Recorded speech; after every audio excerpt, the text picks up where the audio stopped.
My husband hired a model to test my loyalty. I am not proud of this. How would you feel if you found out that your husband set you up? I mean, how would you react if you found out that your own husband hired a person to try and seduce you, and you fell for it? Well, yes, my husband hired a model to test my loyalty. I'm not proud of this, but I fell for the trap even though I'm not supposed to, and now my husband is asking for a divorce. Don't blame me yet, please. Let me tell my story first before you judge me. Hello, Reddit. My name is Stella, and I am 34 years old. I worked in a bank as an accountant. I quit after getting married. I've been married for close to 11 years. I met my husband, Steven, when I was 22, and we dated for a year before we got married. When I was a young child growing up, I saw firsthand what jealousy could do to a person, really. My mother was always so jealous whenever she thought my dad was cheating. You see, my dad was a very outgoing person. He was that cool dude that everyone wanted to relate with, and I even heard stories from my aunt, my father's sister, when I went to live with her eventually, that my dad was the most popular kid in school. When he was in college, too, he was still popular, and girls flocked around him a lot, even though he paid little attention to them. I mean, a national team basketball player would be like that, definitely. He had met my mother back in college, and she had always wanted him and managed to weave her way into his life. She got him drunk, had sex with him, and then she got pregnant, and my dad had no choice but to marry her. I was the product of the seduction game my mother played, so I guess because she didn't exactly win his heart, even though my father never did anything to make her think she wasn't good enough for him. I mean, I saw how my father would try to please her with gifts and even take us on family vacations, especially when he wasn't working. He was a basketball coach.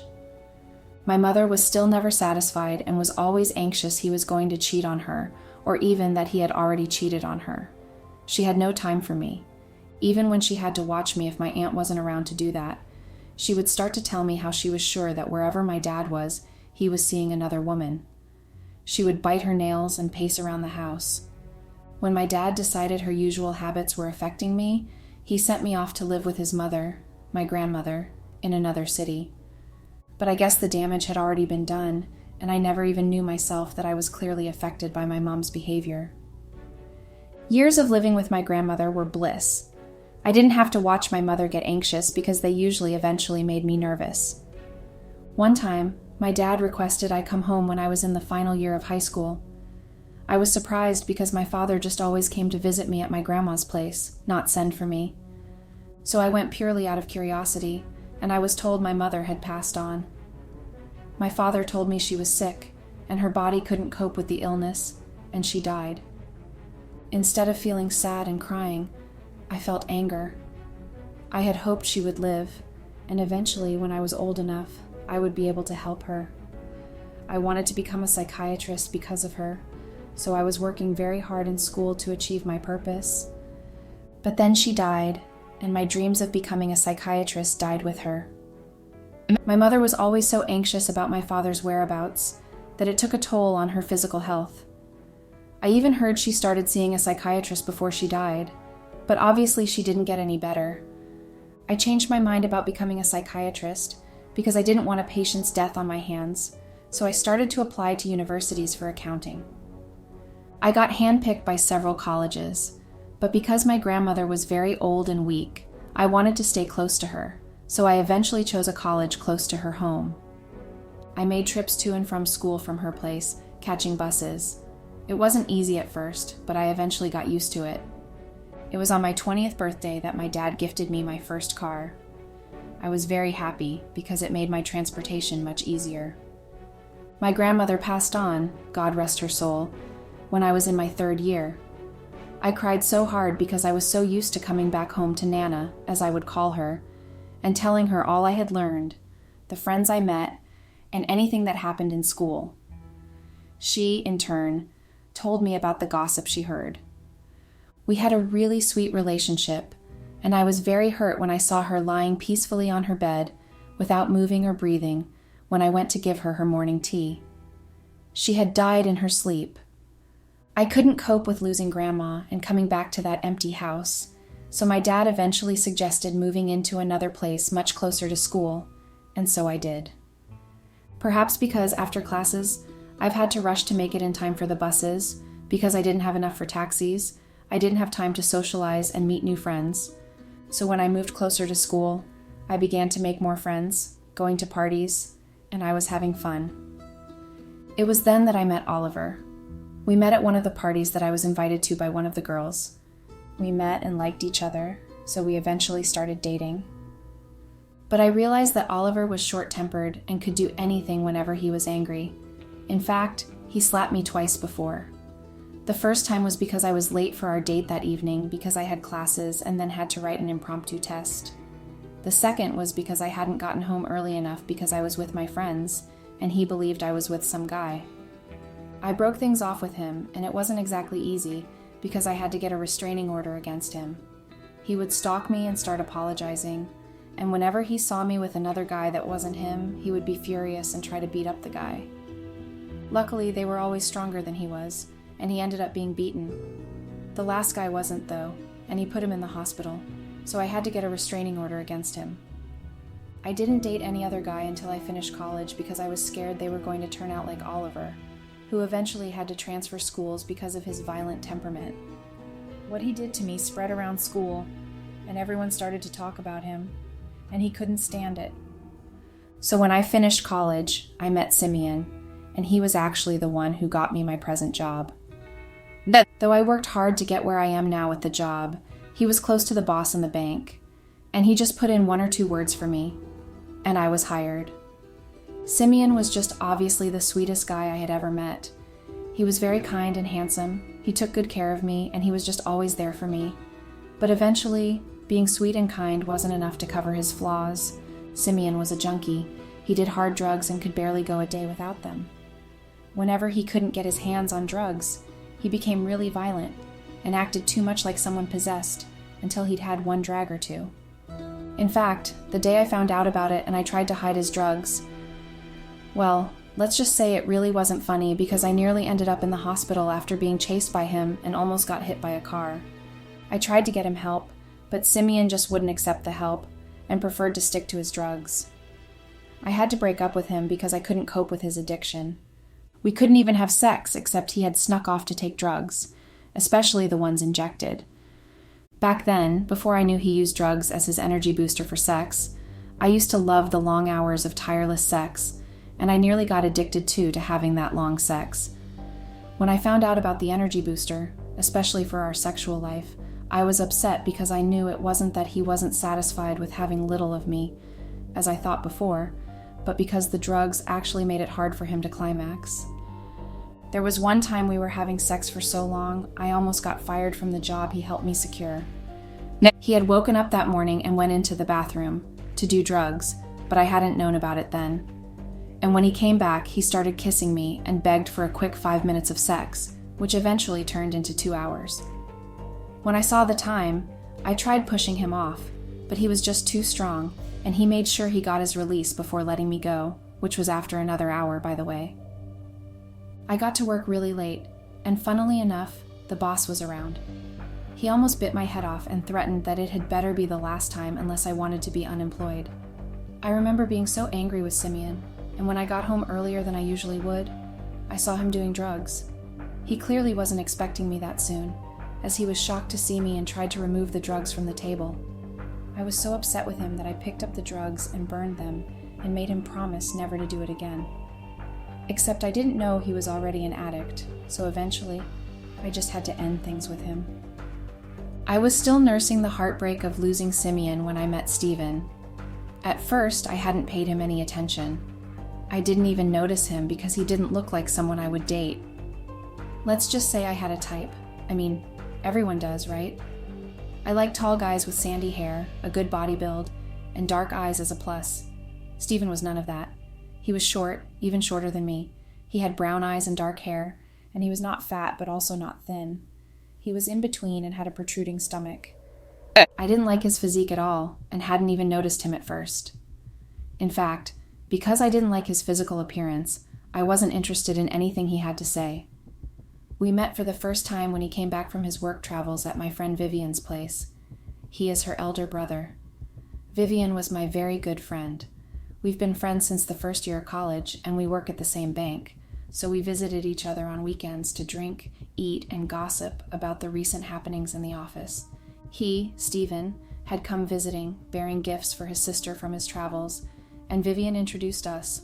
I smiled politely and accepted his handshake, but after that, I just literally stuck to my phone and didn't participate in their conversation, as I felt it was between siblings. Stephen tried to involve me in their conversations, but I would just smile politely and focus again on my phone. Later that week, when Vivian and I had another opportunity to hang out, she told me her brother was interested in me and had been asking about me all week since he saw me at her place. But I brushed off the topic politely. I didn't want to be rude. I did not like his looks, and I was sure Vivian knew that. I've always told her how I liked my men to be. We've always joked about it in school, and would go ahead to rate all the cute boys we saw on campus. Maybe it was because it was her brother, and she obviously didn't want to lie to him that she had asked me when she hadn't. She asked if she could share my contact information with him, and I agreed reluctantly because I didn't want to disappoint Vivian. He started calling and texting me. I found it bothersome and sometimes would purposely ignore his calls and texts, and later come up with some excuse about how busy I was.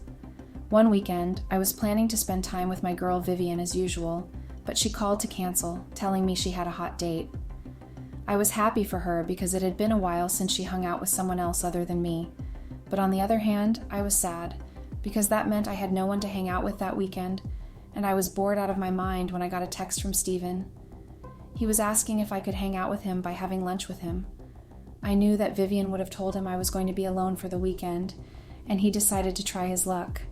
But I didn't mind. I wanted to go out, but not alone, so I said yes to the date. I dressed casually and left for our date at the restaurant, which he sent me the address for.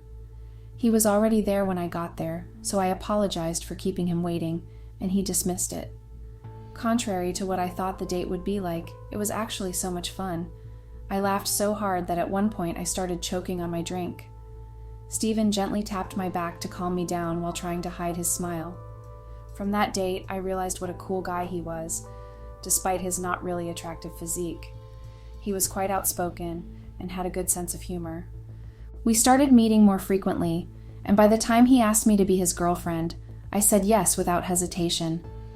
I liked him a lot, and yes, he wasn't my type of guy, but he was a good guy, and I liked that about him. Vivian was the happiest when she heard I started dating her brother. She then told me how her brother had always been insecure about his looks when they were kids, and how girls would date and dump him for the fine guy. He was used most of the time for his money. In fact, she told me that he had almost gotten married once to a lady who lied that she was pregnant with his baby. She actually was pregnant with another man's baby. He had found out from a text message on her phone, which she left carelessly in the room when she had gone to take her bath. I felt bad for him, and I made up my mind not to be someone like that, and would stay loyal to him. But words are easier than the situation. The first time I cheated on Stephen was during our relationship. I didn't mean to, honestly. It wasn't even my fault. Okay, maybe it was. There was this guy called Sam. Sam was exactly my type of guy. He had a smile that could rock a woman's world, and his body looked like it was made for worshiping. No, honestly, when I saw Sam for the first time, I had tried to avoid him because I didn't want to cheat on Stephen because I liked what we had, but Sam just wouldn't leave me alone. He was all in my space. After work, he would pick me up, and on weekends, he would disturb me for a date. I couldn't tell Stephen how I was feeling because I didn't want him to think I was like the other girls, but it was so hard to resist Sam. Well, one day, Sam came to my place tipsy and told me how much he liked me and how he wanted so badly to have me in his arms, and he kissed me. I tried to resist, but despite the fact that he was tipsy, he was still stronger than me. I stopped resisting and wrapped my arms around him when Stephen entered the house. I was shocked, and he left angrily without letting me explain. I was so devastated that I sent Sam out of my house and told him never to bother me again. I think it was then he got the message, and he stopped calling or texting me. In fact, he literally vanished and wasn't anywhere around me. I tried calling Stephen and explaining, but he wouldn't pick up my calls or reply to my texts. Vivian was very mad at me and wouldn't talk to me for a week, which was very difficult for me as we worked in the same place.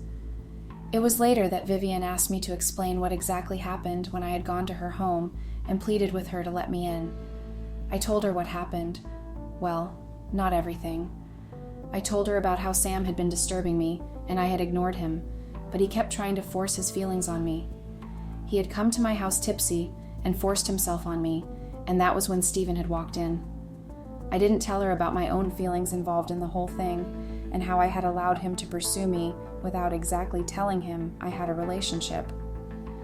Vivian believed me and told me she would help convince her brother that I was innocent. She did, and Stephen came back with flowers and an apology note to tell me how sorry he was for not believing my story. I was happy I got Stephen back, and we continued our relationship until, after a year, Stephen asked me to marry him, and I said yes, of course. Stephen wanted me to stop working and move into his house, and I agreed. I wasn't exactly satisfied with my job, and I've always been interested in photography, so I wanted to pursue that.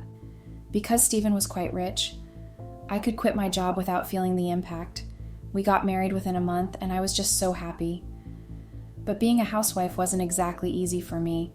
I mean, at first I thought it would be, and because of the fact that I loved staying at home, not running by scheduled time or looking forward to weekends when I could rest. I could do all I wanted anytime I wanted, so it was quite fun during our first 4 years of being married. But the problem started in our 5th year of marriage. My husband, who traveled a lot for work, brought home a young woman. Marcia was the maid my husband brought home to assist me with whatever I wanted. Since I never complained about the house chores or anything, I became suspicious of my husband. I mean, Marcia was a really beautiful lady, and she had all the curves in the right places. For a maid, she looked too clean and dressed really nicely. I was very suspicious, especially since Marcia had arrived. My husband traveled less, and whenever he was around, he was always having discussions with Marcia. Though the things they talked about were clearly politics or academically related, I couldn't help but suspect an underlying tone in which they spoke. I started finding faults in whatever Marcia did, and I would purposely do some things and blame her for them. She didn't mind my verbal abuse and would apologize, but that only made me more anxious and angry. I told Stephen I didn't want her around, but couldn't give a valid reason why I didn't want her. So Stephen dismissed it, but that made me more upset. I told Vivian about it, and she told me not to worry, as Stephen would never cheat on me, but I still wasn't happy. My opportunity to get rid of Marcia came when Stephen traveled, and I was able to send her away. Clearly satisfied with my actions, I waited for my husband to get home so I could lie to him about Marcia's disappearance. When he came back, I told him that Marcia had stolen my money, and when I confronted her about it, she had stood up to me, so I had to just send her away. Stephen didn't believe me and said he would look for her and confirm the truth, and that made me really angry. I snapped at him, and he eventually accepted what I said and promised not to look for her. We were happy again. Well, not exactly happy, particularly me. I wasn't happy because Stephen was always traveling and leaving me alone at home, and I didn't like that because that meant I was home alone most times, and that left me really paranoid, wondering what my husband was up to and who he was with. I didn't want to become my mother, so I told my husband that I wanted to start learning more about photography. He agreed and paid for my classes. Because I enjoyed photography so much, within months I was very good, almost as good as the teacher who taught me. So when I was confident enough in my videography and photography skills, I left to start up on my own. Stephen was so proud of me. He invested in me by giving me the needed capital to get all the necessary equipment and also a mini studio for a start. He was really helpful because he took all his pictures used for magazines, newspapers, or advertisements at my studio and would always brag to his friends and people around that I was a good photographer.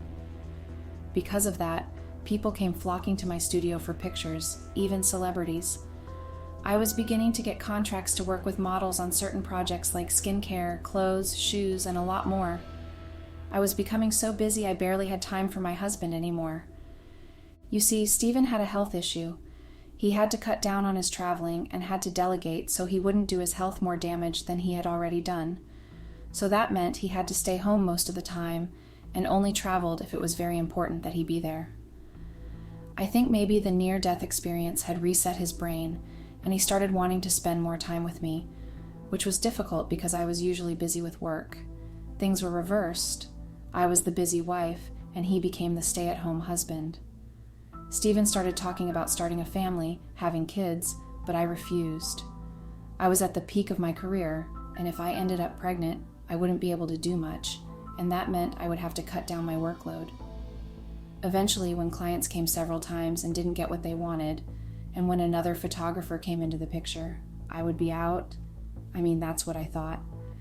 And I believed that we were still young, so there wasn't any need to rush, but Stephen kept insisting until we had a fight about it. He wanted to talk, I didn't want to, and because of that, our fight carried on for a week before we were able to sort it out. Since then, Stephen never brought up the issue of having kids again. Everything was good and fine until Cornell came into the picture. My personal assistant had advised that we get some models who would be part of my agency, and instead of the companies who brought models for their work, we would be the ones bringing the models, hence being able to charge more for our services. It was a good idea, and I accepted, and we put out an advertisement in search of models. Many models applied, but since we only needed about 4 first, that is 2 ladies and 2 guys, I did the screening myself and narrowed it down to 10 persons who were to come for interviews the next day. When they arrived the next day, it seemed difficult to choose one because they all looked good enough for the job, so I asked each of them to model for a product I'd randomly mentioned. They all did well, but in the end, I had to select the 4 best. Amongst them was Cornell. Honestly, I was biased when I chose Cornell because Cornell wasn't as good as the other guys who did the modeling interview, but I was just very interested in him. He had the physique of my dream man, and I shouldn't have even employed him in the first place, but somehow the way he stared at me during the interview made me uncomfortable, especially because I actually noticed. I shouldn't have noticed. I should have ignored his eyes that seemed to draw me into their dark, dark hole, and his sandy hair that seemed to glimmer. But I didn't, and employed him because somehow, in some way, I wanted to keep him close to me. I chose Cornell as our first model for the male underwear company we were shooting for, and that must have been the second big mistake I made. Cornell looked so good in the underwear that I almost groaned along with my personal assistant and makeup artist. They could clearly see how good he looked in it, and I had to avert my eyes from his gorgeous underwear that looked so tempting. I reminded myself that I was married and loved my husband too much to cheat on him. I repeated it several times under my breath, and it became my mantra. My hands shook so much while handling the camera for the shoot that I had to take a break from shooting, which I originally never did before. By the time I was back, I managed to finish the shoot and go home to edit the videos and pictures instead of doing it in my studio, as I always did before. When I got home, Stephen wasn't home, so I showered and settled in our dining room, eating chips and also trying to edit the videos and pictures. I was still editing the pictures, and it was taking longer than usual because I was staring at the art piece of his body and his eyes that felt like they were staring right at me when I heard a throat clearing. I jumped, obviously startled because I hadn't heard anyone come in. It turned out to be my husband, and he was asking me who I was concentrating so hard on. I didn't know he had come in, and I made excuses of being tired, but not before I had finished up with the editing, which was why I was taking so long editing one. Stephen believed me and asked me to rest up, which I agreed to do once I was done. At work, almost every morning, I started getting flowers, and they were in my favorite color, purple. At first, I thought it was my husband, but after one phone call, I discovered it wasn't him, and that made me curious as to who the secret admirer was. All this while, I was still struggling with my feelings for Cornell, and he was always flirting with me, as he did too with Amanda, my personal assistant, and the other models, which made me very jealous. But I tried not to make it obvious. I kept getting the flowers, and because I wanted to catch whoever it was, I started arriving earlier than usual for work. One day, I saw Cornell placing the flowers in front of my office door. I was surprised and called him into my office, and he was shocked I was around already. I asked why he was dropping flowers in front of my door, and he told me he just wanted to and didn't give any other valid reasons for it. It frustrated me because I had wanted to hear his confession of how he loved me and wanted me for himself. So I dismissed him, clearly disappointed that I didn't exactly hear what I wanted to. He continued putting flowers in front of my door, and this time, instead of keeping them, I trashed them. I made up my mind to try and get over the feelings I was having for him and focus on work and Steven, as I didn't want to cheat on him a second time. Well, it happened the opposite way. That day, I had dismissed everybody because I wanted to work alone and develop ideas on what to do on a particular project I got. I worked better when I was alone and not disturbed, so I was doing exactly that when Cornell came into my office. I was surprised to see him because I hadn't expected him to be there, and I asked him what the matter was. He had asked why I was throwing away his flowers, and at first I just lied that my office space was getting filled up with flowers and I had to dump them. But Cornell wouldn't buy my lie and kept insisting I tell him, and I just burst out of frustration perhaps, or maybe out of pent-up emotions that kept piling up every day from seeing him there and wanting him, and knowing it was bad because I was married and still loved my husband. But all I know is that one minute I was talking and nearly yelling at Cornell about how I felt being close to him, and the next he was kissing me, and I was kissing him back like my life depended on it. We ended up having sex in my office, on my desk. After the whole thing, then came the guilt and shame of what I had done. None of us spoke, and I just took my things and went home, knowing that Steven wasn't going to be home, but boy was I wrong. Steven was home, and he was sitting on the couch staring at the wall and just rubbing his hands together. I moved towards him, and he finally noticed me. He asked why I was so late, but I lied about working. Steven nodded, and then just excused himself and went out. I was full of anxiety and worry for Steven because he didn't come home until 2 a.m. I wasn't asleep when he walked in, clearly drunk.